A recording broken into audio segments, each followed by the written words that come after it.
2026 წლის მსოფლიო ჩემპიონატი უკვე სპორტული მოვლენის ფარგლებს ხდება და ერთ-ერთ უმსხვილეს გლობალურ ბიზნეს პროექტად ყალიბდება.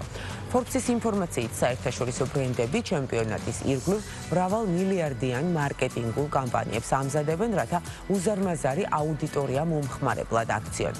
განსაკუთრებით აქტიურობენ საკვები და სასმელების კომპანიები, რომლებიც სპეციალურ შეფუთვებს, სარეკლამო კამპანიებსა და აქციებს გეგმავენ. ანალიტიკოსების შეფასებით 2026 წლის მსოფლიო ჩემპიონატი არა მხოლოდ სპორტული, არამედ რეკლამისა და გლობალური კომერციის ერთ-ერთი ყველაზე მსხვილი ეკონომიკური მოვლენა იქნება.